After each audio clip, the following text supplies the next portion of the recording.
saber de vocês, resumidamente, do que trata a abordagem de vocês. Bom, então a abordagem analítica, ela é uma abordagem que é baseada num autor chamado Jung, que é um autor suíço, né? E, na verdade, essa abordagem, a gente vai trabalhar com as questões do inconsciente, assim como acontece na psicanálise. Na verdade, Jung e Freud tiveram até algumas trocas em algum momento, né, da vida, e depois acabaram seguindo por caminhos diferentes. Na abordagem junguiana, a gente considera a pessoa como tendo três níveis, né? Então a gente tem aquilo que a gente chama de consciência, que é um cisquinho, né? Se a gente for falar da nossa personalidade total, é um pequeno ponto, né? É muito pouco perto do que a gente é, do nosso todo. Depois a gente vai ter uma outra camada que a gente chama de inconsciente pessoal, que é formado através das nossas experiências, enfim, das vivências que a gente vai tendo na vida. E a gente tem um outro aspecto aí do inconsciente, que é o que a gente chama de inconsciente coletivo, que é aquilo que é comum a toda a espécie. Né?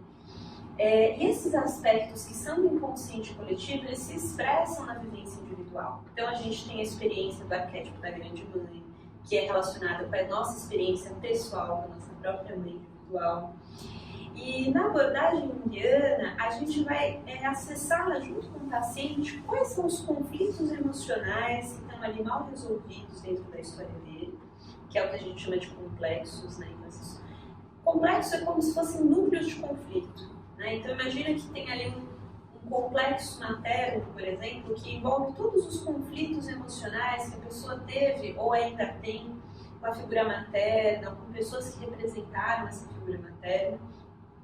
E isso, esse núcleo de conflito que a gente chama de complexo, ele tem uma atuação na personalidade. Então, muitas vezes, a gente é dominado por um complexo emocional. Então, que são aquelas situações em que a gente, por exemplo, perde o controle. Então, você gostaria muito de dizer uma determinada coisa, mas de repente você trava, de repente vem uma outra coisa na sua cabeça, ou você gostaria de não dizer alguma coisa, quando você vai ver se não aguenta, você acaba falando mais do que devia. Então, a gente vai trabalhar muito em cima desses complexos, que são esses, como se fossem núcleos de conflitos emocionais e que acabam tirando a nossa energia. Porque quando a energia está no complexo, ela não está no ego, né? Ela não está na consciência. Então, a gente fica muitas vezes sem energia para a vida, porque essa energia está, muitas vezes, aprisionada nesses complexos emocionais. Então, o trabalho da psicologia junguiana é muito de acessar esses complexos emocionais que surgem muitas vezes através dos sonhos, das técnicas expressivas, enfim, para que a gente aos pouquinhos vá desenergizando, a gente vai elaborando aos pouquinhos esse complexo para que essa energia volte para a nossa consciência. Então, acho que mais ou menos isso. Bom, existe dentro de cada ser vivo uma tendência ao crescimento que age a todo momento. Se você pega uma planta, por exemplo, essa planta ela está num processo de crescimento que é eterno. A questão é a maneira como você vai crescer de acordo com as condições que você tem. Por exemplo, uma planta ela vai crescer de uma maneira muito melhor se ela contar com uma boa temperatura, com uma umidade adequada e também com boa iluminação, do que uma planta que não tem isso de maneira adequada. A mesma coisa acontece com o ser humano. Se ele tiver melhores condições, ele vai crescer de uma maneira melhor do que se ele não as tiver. E o que acontece? É o seguinte, o meu teórico, ele estipula 6 coisas para que você tenha um crescimento adequado dentro da terapia. A primeira coisa seria justamente o contato que é estabelecido entre o terapeuta, que é o facilitador desse processo, e o cliente. Aí, num segundo momento, esse terapeuta ele tem que estar mais congruente de si e o cliente ele tem que estar mais incongruente de si. E por congruência, eu quero dizer justamente essa capacidade que nós temos para sermos nós mesmos. A congruência ela acontece basicamente em 3 níveis, que é entre a tomada de consciência, a experiência e aquilo que você comunica. Por exemplo, Nesse momento, eu tomo consciência de que eu estou participando de um vídeo, que eu estou gravando um vídeo. E isso, dentro da minha experiência, causa uma série de coisas. Por exemplo, eu me sinto com um pouco de medo, estou um pouco inseguro também frente a isso. E, nesse momento, estou comunicando isso a vocês. Então, de certa maneira, esses 3 níveis eles estão emparelhados. O que é diferente de, por exemplo, você vai e você toma consciência de uma coisa, mas aqui dentro você acaba não percebendo tão bem aquilo que está acontecendo. Ou se de repente você vai e você toma uma consciência de uma coisa, de uma situação de raiva, por exemplo, e aí você se expressa com calma. Então, isso é basicamente ser congruente e ser incongruente. E uma outra coisa fundamental nesse modelo de terapia é justamente a questão da empatia. De você saber ir até o outro, sair um pouco de você e se colocar na posição do outro. De tentar sentir as coisas da maneira como ele sente. De perceber as coisas da maneira como ele percebe. E essa empatia, ela tem que estar na sua escuta. E ela tem que estar também na sua fala. E num terceiro momento seria justamente a aceitação. Algo que nós chamamos de aceitação positiva incondicional, que é você aceitar o outro por exatamente quem ele é. Sem pedir que ele seja dessa maneira ou daquela maneira, mas respeitar a pessoa que ele é e saber aceitar isso. Esses 3 fatores, atuando juntos, né, a empatia, a aceitação e a autenticidade, são basicamente, quando percebidos pela outra pessoa, o que causam essa mudança de personalidade, o que proporcionam essa mudança de personalidade. O ser humano, ele é um ser biológico, então nós temos um corpo. Na transpessoal não existe diferença entre corpo e mente, é tudo um sistema só. Então, corpo precisa ser visto. Também é um ser psíquico. Nós temos material que vem dos diferentes tipos inconsciente, ou da consciência, ou da nossa história, ou do que acontece com a gente. Nós somos seres sociais, então existe uma questão de relacionamento que precisa ser muito trabalhada. Eu diria que uma das maiores fontes de sofrimento são os problemas de relacionamento. E nós também somos, sobretudo, seres espirituais. O que é espiritualidade na transpessoal? Não é religião. Espiritualidade na transpessoal é a conexão com algo que transcende o indivíduo. Até por isso é transpessoal. Transcende a pessoa. Então, e essa conexão é muito importante porque dá um sentido de evolução para a pessoa. Na transpessoal, algo absolutamente importante é a evolução. O nosso crescimento pessoal, a nossa expansão de consciência, ou diferentes autores dão diferentes nomes, mas é esse sentido de crescimento, de evolução que é importante. A doença acontece quando alguma coisa segura esse desenvolvimento, essa evolução. Quando isso acontece, aparecem doenças como depressão, que é alguma coisa muito clara que está segurando a gente no passado, segurando a gente no nosso crescimento, talvez porque a gente esteja com medo de entrar em contato com alguma coisa, ou ansiedade, ou o que a gente chama de normose, que é a obrigatoriedade de ser normal, seja lá o que isso significa. Então, eu diria que a coisa importante aqui, a maior contribuição da transpessoal é esse sentido de evolução, de crescimento, e da percepção que a doença, a patologia é uma pedra no meio desse caminho. E aí existem diferentes formas de você lidar com essa pedra. Você passa por cima, você passa por um lado, aí entram as diferentes técnicas. Na TCC, nós vamos olhar o paciente pelo modelo cognitivo, né? Que, como eu já disse, a gente vai olhar o paciente, como ele se comporta, né? Como ele pensa, como ele sente, como ele se comporta diante de uma situação. Esse é o nosso primeiro olhar, para entender esse modelo de paciente que nós estamos recebendo. A partir daí, através de algumas aplicações de técnicas, a gente também vai desvendar, né?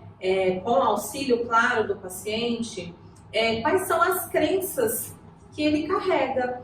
E existem 3 crenças dentro da TCC, né? Que são as crenças centrais de desamor, desvalor e desamparo.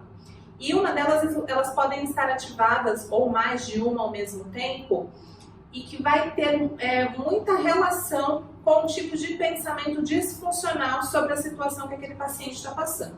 Então, o paciente que está com uma crença de desvalor ativada vai remeter à incapacidade pelas suas competências, pelas suas habilidades. Crença de desamor, ele vai se sentir indesejável, incapaz de ser amado. E crença de desamparo vai ter muito mais a ver com a vulnerabilidade que esse paciente, como ele se sente, né, vulnerável diante de outras pessoas, do cuidado de outras pessoas, até mesmo a vitimização. Então, através desse modelo cognitivo, a gente consegue, então, perceber quais são as crenças que vão reger esse paciente. E as crenças intermediárias, as crenças centrais, elas vão também se relacionar com as crenças intermediárias, né? Que é a maneira que o paciente se coloca em tudo isso. Então, as crenças centrais é aquela mais rígida, e as crenças intermediárias é como ele se coloca a partir desse entendimento que ele tem com ele mesmo, com o mundo e com a perspectiva de futuro.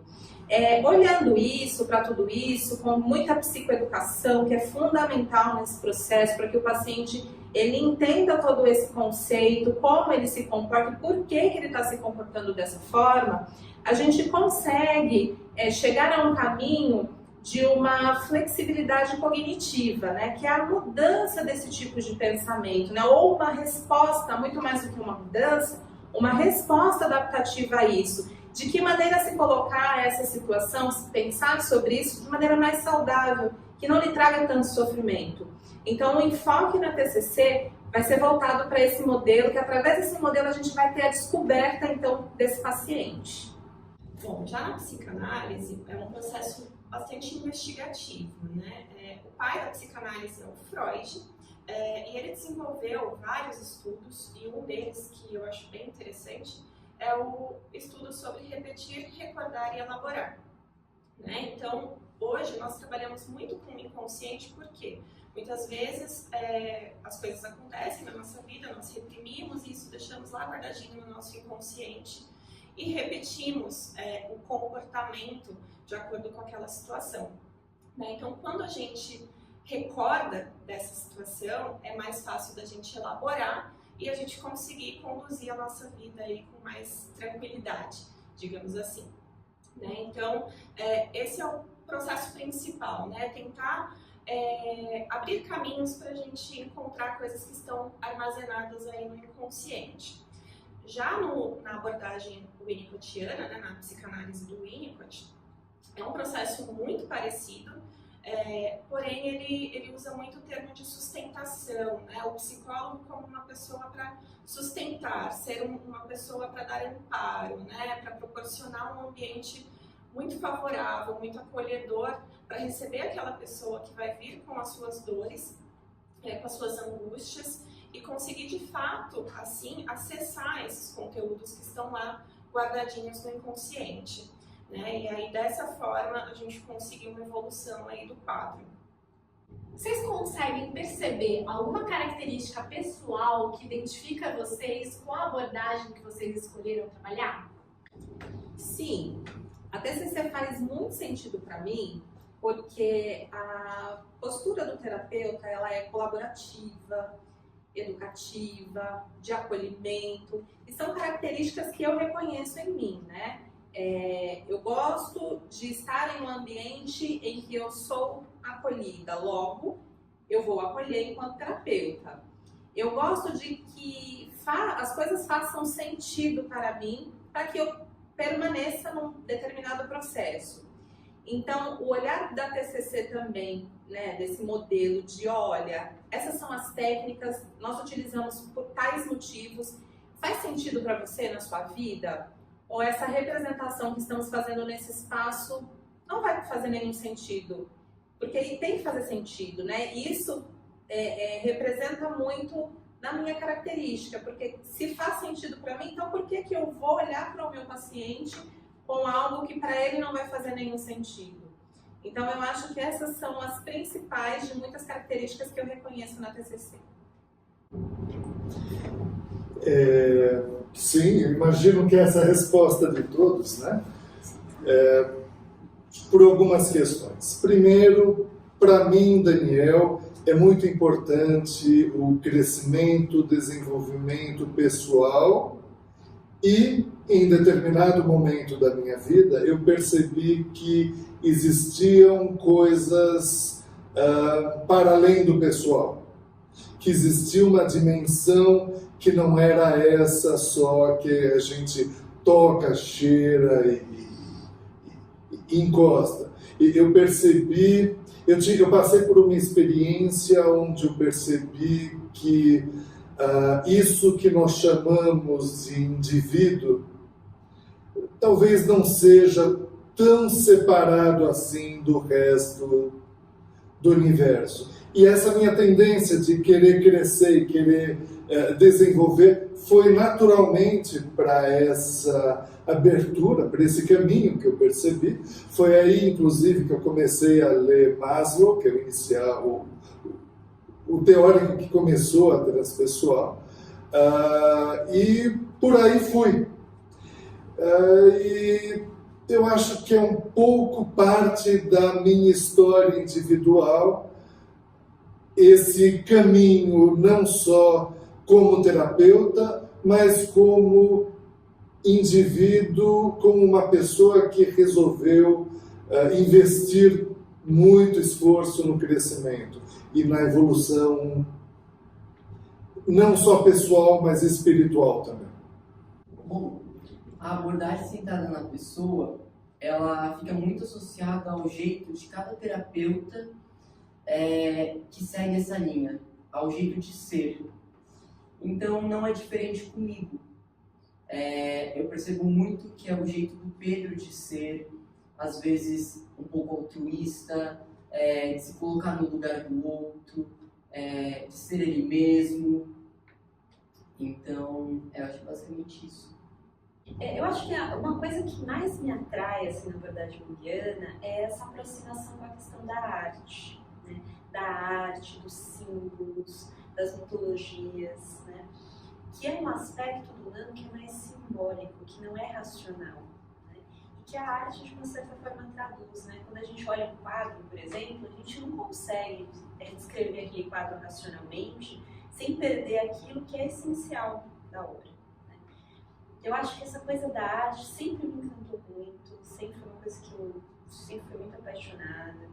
Eu sou uma pessoa que sonha muito, sempre sonhei muito, desde pequena. Tenho sonhos que eu lembro que são sonhos de infância e que fizeram muito sentido no meu processo.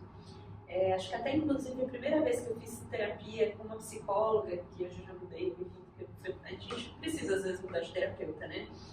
Que era uma psicóloga junguiana que eu passei muito tempo com ela. Eu acho que foi um dos trabalhos terapêuticos que mais fez sentido para mim. E eu acho que principalmente essa conexão com um aspecto mais simbólico, com um aspecto assim, mais profundo da nossa personalidade, sair um pouco daquilo que é racional, daquilo que é a vivência do mundo externo, essa vivência da subjetividade, daquilo que a gente vai chamar como se fosse uma espécie de mundo interno. Né? Tem uma frase, tem uma conversa entre o Jung e a Von Franz, que era uma das seguidoras lá do Jung, né? Só não seguia no Instagram, porque não tinha Instagram na época.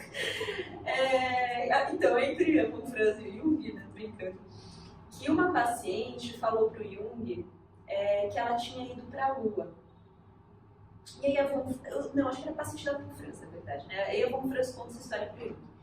E aí o Jung fala para ela, mas essa paciente realmente foi para a Lua. Aí a Von Franz, você tá ficando louco, né? Ela não foi para a Lua, não tem como ir para a Lua, enfim, não sei o quê.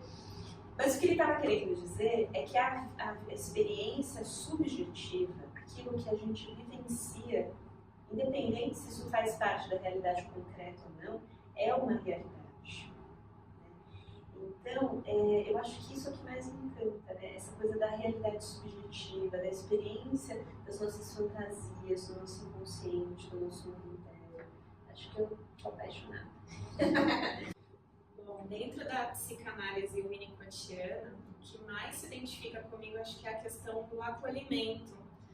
O Winnicott tem muito isso de estar junto, estamos juntos nessa caminhada, né? Vamos dar as mãos e, né? Esse processo de descobrimento mesmo do seu eu, né?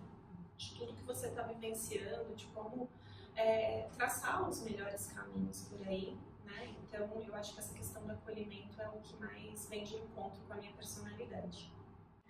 Agora eu queria saber de vocês qual tipo de paciente, se é que existe algum, que responde melhor à abordagem terapêutica de vocês e o contrário disso, qual tipo de paciente ou cliente, se é que existe algum, que não responde muito bem à abordagem terapêutica de vocês.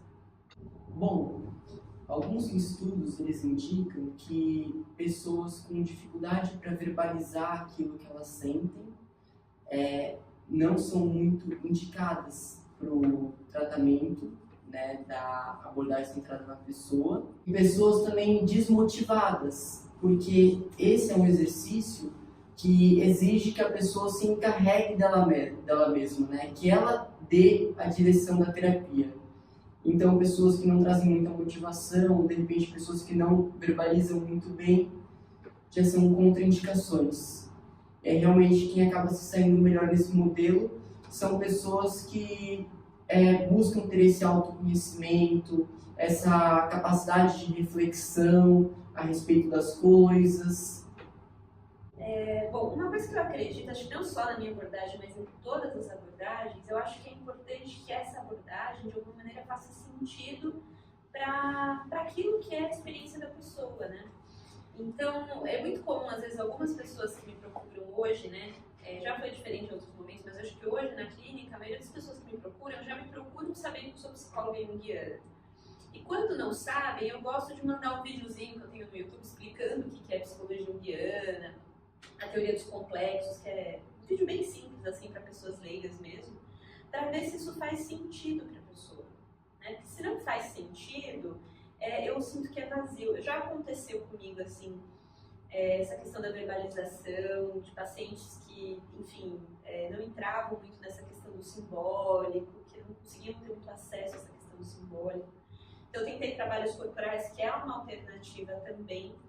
Acabou não sendo muito legal o processo dessa pessoa, e eu indiquei para um terapeuta cognitivo comportamental e deu mais certo, né? Mas, no geral, assim, aí algumas pessoas às vezes falam, mas eu não sonho, né? Porque na psicologia junguiana os sonhos são muito importantes, né? Tem até algumas coisas assim, que falam, né, que o Jung às vezes estava atendendo o paciente, a pessoa falando um monte de coisa, ele não prestava muita atenção, e quando a pessoa falava, eu não tive um sonho, aí ele parava tudo e prestava atenção no que a pessoa estava falando. Porque eu não faço isso na terapia, presta atenção que as pessoas estão falando, mas assim, os sonhos têm uma importância muito grande, né? Mas isso significa que uma pessoa que não tem sonho não encaixa com a psicologia junguiana? Não, porque tem outras formas, né? Então, o trabalho corporal, muitas vezes a gente faz um trabalho corporal associado com desenho, com mandalas, enfim, alguma técnica expressiva que a gente consegue trazer isso que é o simbólico, né? Porque a ideia é a gente sair um pouco do verbal, né? Com os pacientes, assim, a parte verbal acaba sendo legal também, mas a gente sai um pouco do verbal e entrar um pouco no mundo simbólico, né? Então, eu acho que a coisa essencial é fazer sentido para o paciente. Não faz sentido, aí eu acho que é melhor indicar para outra pessoa mesmo. Bom, dentro da psicanálise é muito parecido com o que a minha colega acabou de falar, né? Na verdade, acho que vai muito da identificação, né, do paciente com o método apresentado ali.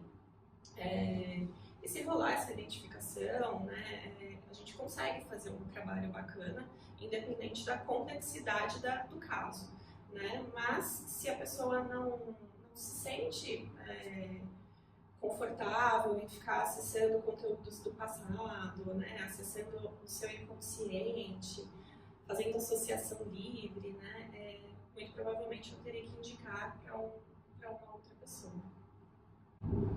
Bem, na TCC, eu acredito que não há assim, uma contraindicação, né? Pode ser que o processo seja mais moroso. Acredito que os que não vão responder tão bem a essa abordagem são os pacientes que têm um cognitivo mais rígido, né? Aquele pensamento mais rígido, falta a flexibilidade cognitiva, até mesmo pacientes que não se sentem confortáveis com essa dinâmica, né? Essa postura do terapeuta mais colaborativa, educativa. Talvez isso possa gerar algum desconforto inicial.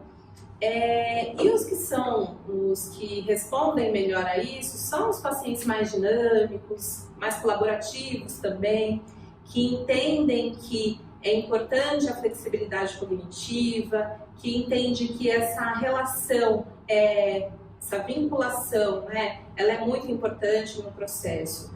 Então, eu acredito que assim, a gente precisa sentir também o paciente, porque se não fizer sentido para ele, vai ser em vão ele continuar nesse espaço, né? Então, é muito importante a gente ter essa sensibilidade de, olha, essa técnica não está fazendo sentido, então vamos tentar, vamos indicar para outro profissional, para um outro psicólogo que atenda a uma técnica que tenha mais sentido com a sua vivência, com a sua busca. Eu acho que esse é o feeling que a gente precisa ter. Na transpessoal não existe nenhuma contraindicação para nenhum tipo de cliente. Quer dizer, eu diria que o principal ponto, a principal necessidade é a disponibilidade e a vontade para assumir a responsabilidade e as regras da própria evolução, do próprio crescimento pessoal.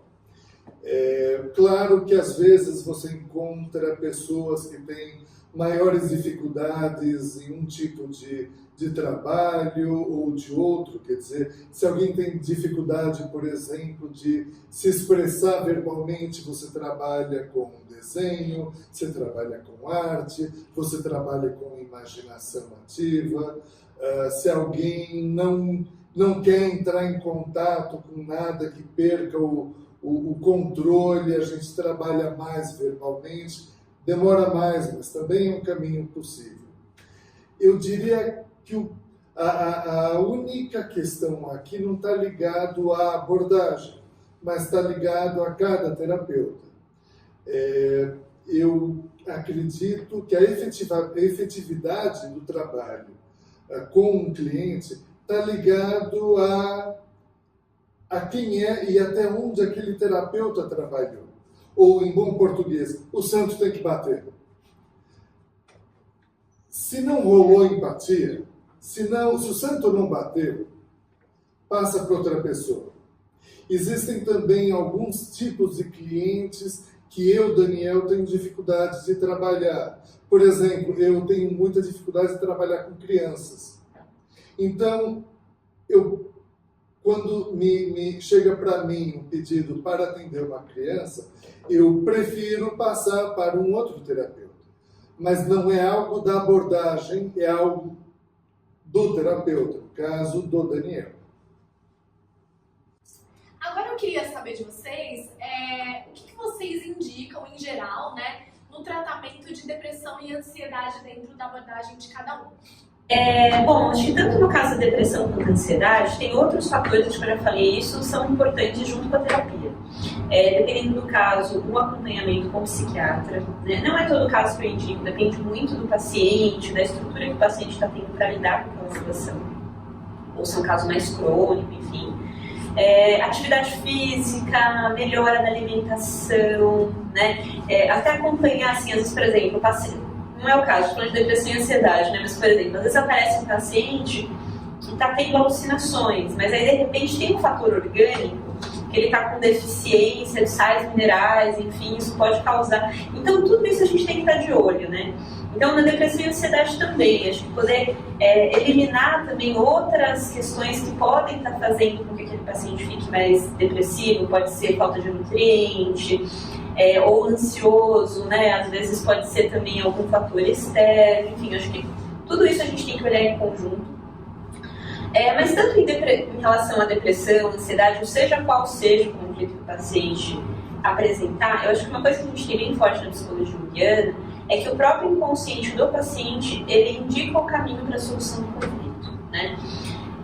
Então, eu acho que na verdade, a gente vai junto com o paciente ali na análise dos sonhos, na investigação do que aparece nos símbolos dos sonhos, enfim, identificar qual seria o melhor caminho, né? Ou qual que é o conflito que aquele sintoma que ele está vivenciando, seja ansiedade, depressão, qual que é o ponto que está mexendo isso, que isso está mexendo dentro dele, né? Então, a gente, na verdade, porque não tem, assim, um caminho, se você é uma pessoa ansiosa e você fizer o que eu estou te falando aqui, vai passar a sua ansiedade, né? Porque a ansiedade, ela é o resultado de algum conflito emocional que aquela pessoa está vivenciando.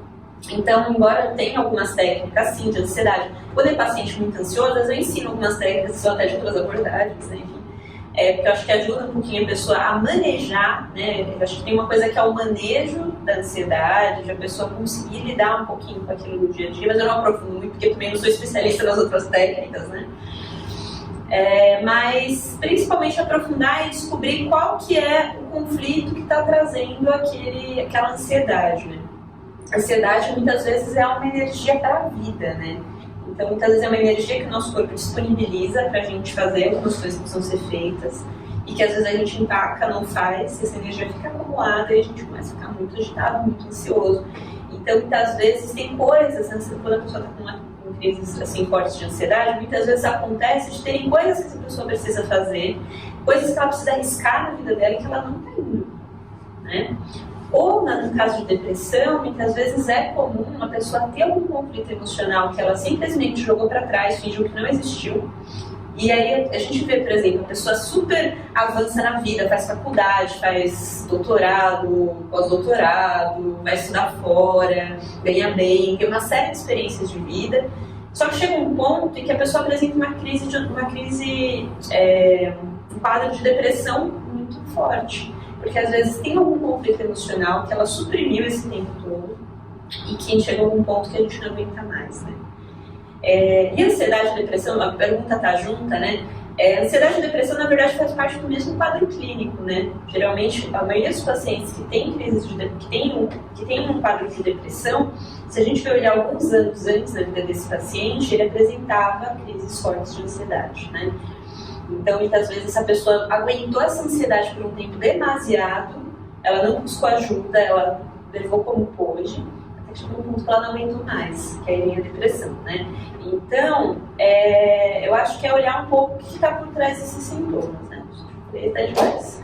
Tem até um estudo sobre isso que mostra que pacientes ansiosos, se não tratam essa ansiedade em 5 ou 10 anos, ficam com depressão, em cerca de 100% dos casos. Então, ou seja, praticamente todo mundo que tem ansiedade, se não trata isso, fica com depressão. Dentro da psicanálise, a gente tenta entender um pouquinho de onde surgiu essa depressão, como, porquê, né, entender a gravidade disso, tanto da depressão como da ansiedade. E se for necessário, a gente recomenda o uso de medicamentos, na verdade, passar um médico, um psiquiatra, para que seja recomendado uma medicação, e a prática de atividades físicas, né? Além de algumas outras técnicas, né, dentro da terapia que a gente vai analisando conforme a situação for surgindo ali para a gente, né? Na TCC, nós vamos olhar esse paciente, né, tanto com sintomas depressivos quanto com sintomas ansiosos, de ansiedade, quais foram os gatilhos, né? A Camila ela trouxe bastante informações, né, a respeito da depressão e dos sintomas de ansiedade, que são multifatoriais, que a gente tem que sim levar em consideração, né? E é importante sim levar em consideração todos esses fatores, ter também a sensibilidade de saber se esse paciente ele precisa de uma avaliação psiquiátrica, para que ele consiga dar continuidade ao processo, né? e que responda de maneira até mais rápida, né? Como se não estivesse tomando remédio, em alguns casos. E a gente vai olhar, né, sempre o modelo cognitivo desse paciente e tentar trazer à tona, né, a consciência, quais são os gatilhos, quais foram os gatilhos que desencadearam esses sintomas, né? E através disso a gente vai começar então a buscar técnicas que façam sentido para essa vivência desse paciente. Então, atividade física, sim, uma boa alimentação. Para sintomas de ansiedade, por exemplo, respiração, o treino, né, da respiração diafragmática, relaxamento muscular progressivo. Para a depressão, a gente também pode entrar, né, com o RPD, que significa o Registro de Pensamentos Disfuncionais. Então, em que momento acontece a mudança abrupta assim, de sentimento? O paciente se sente bem em um determinado período do dia e, de repente, ele tem uma caída no humor dele. O que acontece? O que acontece antes disso? Então, a partir disso, a gente também vai identificando aí alguns fatores. Além disso, utilização de outras técnicas, né, para transtornos depressivos, a gente também tem a técnica do cartão de enfrentamento, que são frases motivacionais que a gente vai colocar nesse cartão, a fim de que o paciente olhe essas frases motivacionais e reais, né, sobre aquela determinada situação, em um momento que ele está com um olhar muito negativo para aquele problema. Então, isso vai elucidar ele de que, olha, peraí, mas essa frase, ela tem mais evidência sobre esse tipo de situação que eu estou vivendo e não esse meu enfoque negativo. Então, a gente vai se cercar de várias técnicas para que a gente consiga, né, de maneira minimamente no começo, mas que a gente consiga trazer esse paciente à tona, para que esse paciente se enxergue, olhe de maneira mais adaptativa a todos esses fatores e todas essas situações que ele está passando nesse momento. Primeira coisa que eu sugiro, e eu acho que isso está espelhado em todos os meus colegas aqui, é necessário uma avaliação médica, porque muitas vezes, especialmente no caso da depressão, existe uma razão física, clínica para isso, e aí um psiquiatra, um neurologista pode fazer uma boa avaliação. Isso feito, a questão da depressão é algo que se prende, um momento onde se está preso, onde se está fixado no passado. E eu recomendo muita coragem para conseguir voltar até esse momento, expandir a consciência até esse momento e olhar para isso e trabalhar essa questão. E aí existe uma série de técnicas para isso, não há tempo agora para entrar nela, mas existe um ponto que também está refletido aqui em vários, que é a questão do estilo de vida. Dormir bem, comer bem, manter um certo ritmo saudável de vida, isso é importante. E além disso, existe a necessidade de expandir a consciência para esse ponto no passado e se descobrir por quê a pessoa está presa ali. Porque o que está impedindo o crescimento, a evolução que deu origem a essa doença. E, no mesmo sentido, a ansiedade é o medo do futuro, é isso que é ansiedade. O que é que existe no futuro que a pessoa não está disposta a fazer, que a pessoa está com medo de olhar? E da mesma maneira, além de um bom ritmo de vida, além de um bom estilo de vida, também é necessário coragem para se expandir a consciência, olhar para o futuro, olhar para o que está acontecendo, ver o que você está tentando evitar de entrar em contato e fazer o que precisa ser feito. É até por isso que, como a Tami comentou, se você não olha para isso, se você não faz o que precisa ser feito, lá na frente você vai pagar na depressão porque algo no seu passado deixou de ser feito. é a questão de Jó. Para aqueles que leram a Bíblia, tem a história de Jó que se recusa a ir para Nínive, até que ele vai aprender, pelo processo mais dolorido, infelizmente, que ele precisa fazer alguma coisa que está na história dele, que está no caminho. Bom, como os meus colegas bem disseram, né, e acho que principalmente o Daniel agora nesse final, tem uma frase que vem à minha cabeça de um psiquiatra, fenomenólogo, chamado Vandenberg, que ele diz o seguinte: o que importa não é o passado como história e nem o futuro como um vir a ser, mas o lugar que esse passado e esse futuro ocupam agora, no presente. A depressão, ela tem sim, e a ansiedade também, né, um aspecto ligado ao passado, mas também ao futuro. Então, não é só buscar um porquê, mas também um para quê, no sentido de entender uma finalidade. O que aquilo está te comunicando? Qual é a finalidade daquilo? A parte disso, dentro da abordagem centrada na pessoa, a gente não tenta olhar muito para o diagnóstico. O que a gente busca aqui é justamente essa condição existencial de você estar junto com a pessoa naquele momento. Seja no momento de depressão, seja no momento que ela está mais ansiosa, ou da forma como ela está vivendo aquilo. É como você fazer um voto de casamento, sabe? Seja para alegria ou para tristeza, para saúde ou para doença, até que a alta nos separe. Gente, o que eu mais amei nessa conversa toda foi que, independente das abordagens, né, serem diferentes, enquanto um profissional falava, quase todos os outros estavam assim, concordando com aquilo. Então não era o sentido de, nossa, nada a ver com o que essa pessoa está falando, essa abordagem é totalmente diferente da minha. Então eu consigo enxergar, né, isso é a minha opinião, de que é mais a forma de olhar e de fazer do que uma coisa diferente, no sentido, nossa, ele tá fazendo merda e não tem nada a ver com o meu trabalho. Não, é tudo complementar, né? São olhares diferentes para a mesma coisa, né?